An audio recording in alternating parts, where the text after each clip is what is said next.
Shamhammer's return to form, or a swing and a miss? We're talking Knock at the Cabin, today on The Gist.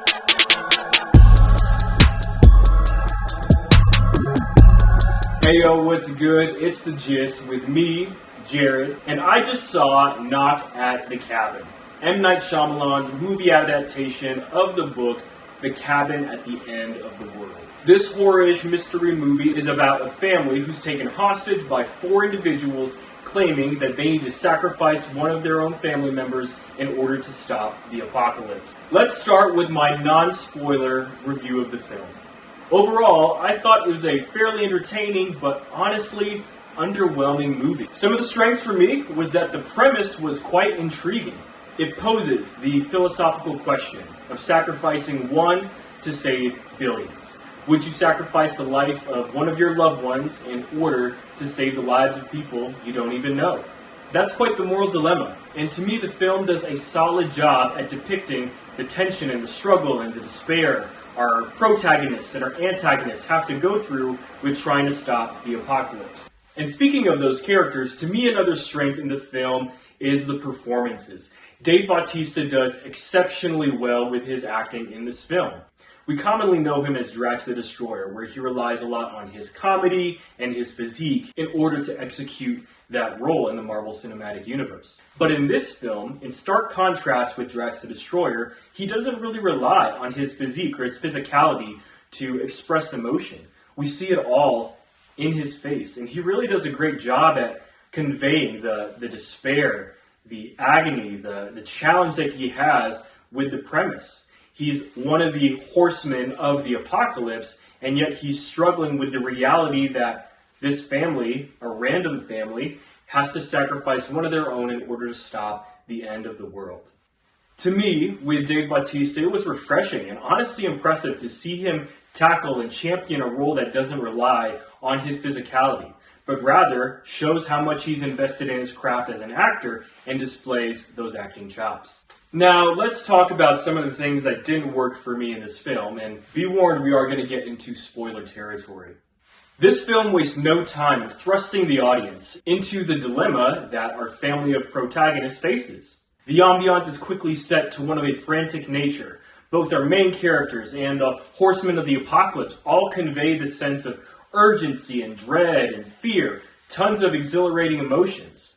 Flashbacks are provided throughout the film in order to provide context and empathetic framing to the couple and their adopted child. Although the premise of the philosophical dilemma is very compelling, to me it falls short in execution. The explanation of the impending apocalypse seemed pretty hollow. I found myself having more questions. How can we really know the apocalypse is going to happen?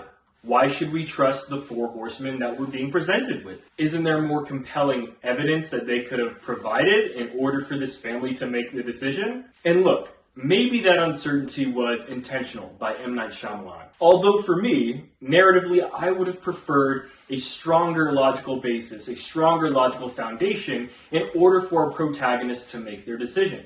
Rather, I was left with more questions rather than answers to make a decision. Again, spoiler warning here.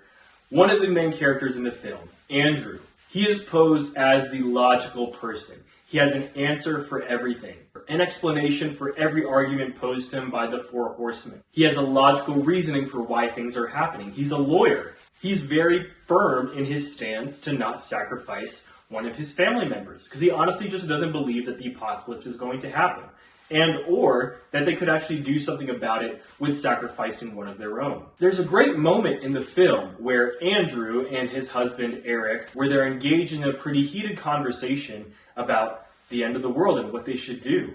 Andrew conveys his reasoning as far as why he does not think they should sacrifice one of their own. And throughout the film, we've seen the persecution that they've had as a gay couple, from both people that they claim to love, their family members, and random strangers. Andrew states his underlying reasoning of refusing to sacrifice one to save billions because he believes that humans are wicked, are evil. He is convinced that they are not worth saving. In his experience as a lawyer and as a gay man, he has seen the worst of humanity. He's experienced the level of evil and depravity that people will go to, and all the atrocities humans commit against one another. And that convinces him. That convinces Andrew that humanity is not worth saving. And to me, knowing that point, knowing that viewpoint, was really compelling. And yet, by the end of the film, as our narrative and as our story plays out, Andrew switches sides. Andrew's husband Eric was the one who was more persuaded by our antagonist to change and make the decision to sacrifice one of their own. And yet, by the end of the film, Andrew's decision, Andrew's viewpoint, Andrew's stance has changed in light of similarly apocalyptic events that are going on, despite how firm in his stance he was throughout most of the film. By the end of the movie, his husband Eric asked to be sacrificed in order to save the rest of humanity. And Andrew seemingly complies, not even seemingly, and Andrew complies and chooses to kill his husband in order to save the rest of the world. And to me, that just wasn't believable. I didn't find that turn to be convincing at all. And after that, we have the Sham Hammer style twist, or more like not a twist, in that the main characters do the good thing, the right thing, the human thing, that they would sacrifice one to save billions, despite evil, despite persecution. Honestly, I was anticipating something more drastic, something more surprising, that they wouldn't sacrifice one to save the rest of the world.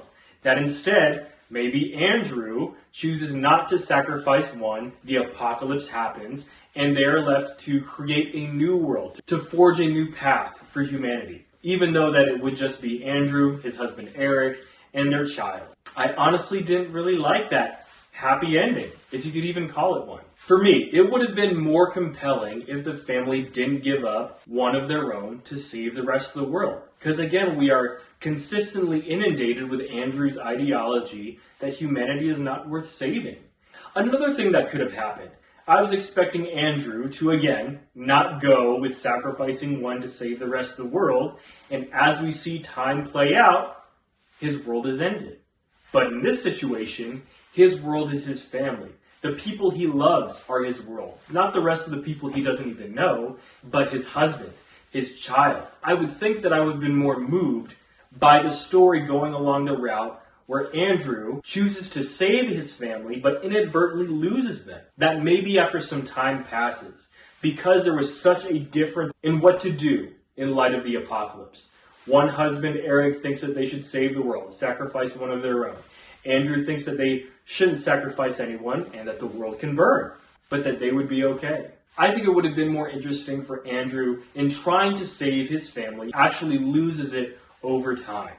Andrew paved the road to his destiny by the path at which he took to avoid it. I thought that would have been way better. More of a conversation about what you would actually do in this situation. What if you actually lost your family in trying to save them? Another thing that could have happened with a possible twist in years past. We see in the film that Andrew is in a hospital after an altercation with, coincidentally, one of the horsemen. And we're seeing that he's getting surgery. What if the twist is that none of this actually happened, that it was all a figment of his imagination? That maybe as he was getting close to the end of his life, he's playing this scenario in his head of what really matters to him. And that would be his husband, and then a hopeful thought of adopting a child. That would have been interesting too, and more aligned with what we tend to expect from Shyamalan in a twist. Again, to me, a darker, a sadder, a more challenging ending of the film would have been more compelling for me, rather than the one that we got. At least for my taste. And that's the gist of Knock at the Cabin. An entertaining movie for sure, but overall was just alright for me. Now I'd like to hear what you think about Knock at the Cabin. Are we aligned in our experience of the film? Do you agree with my alternate ending? The strengths and the issues that I had with this movie? Hit me up, let me know in the comments down below, and I'll see you next time on The Gist. Peace.